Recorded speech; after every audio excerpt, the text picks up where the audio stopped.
On May 4th, 2020, as part of a documentary series called Plandemic, I released an interview featuring science whistleblower, Dr. Judy Mikeovits. The interview received fierce backlash for spreading what the media declared dangerous conspiracy theories. As a father and a veteran media producer, there was no way that I would release harmful information into the world during a moment as vulnerable as now. I had known Dr. Judy for 2 years before filming her interview. I read her book, then thoroughly researched and vetted her story. After interviewing her legal team, former colleagues, and people who have known her for decades, one thing I can say without question is, Judy Mikeovits is one of the most honest, caring, and courageous women I've ever known. Why then would the most powerful forces of big tech, politics, media, and medicine go to such extreme measures to silence her voice all over the world? And why did all of the debunkers invest so much ink and airtime defaming Dr. Judy's character while avoiding very real revelations pertaining to patents, conflicts of interest, and the deadly corruption pervading our global health organizations?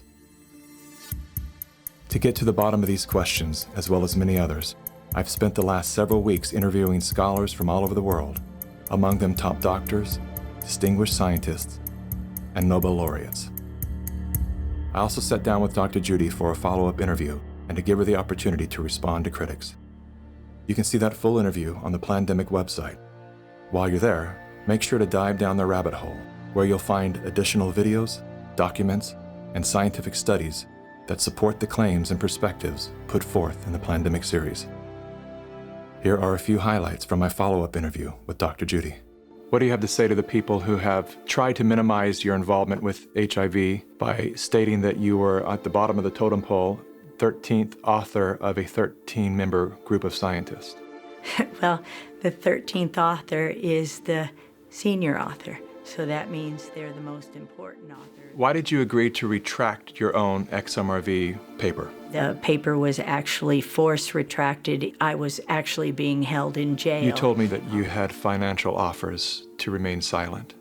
If you simply say you made a mistake and promise never to say another word, you can keep everything. You'll get all of your grants. You'll get everything back, millions of dollars. You'll get publication and funding. My lawyer said, that's the best offer you're going to get. I said, you don't understand me. I don't need an offer. I've already lost everything. If I thought even one child or one grandma was injured or killed because I didn't do something, that would have ended my life as I know it.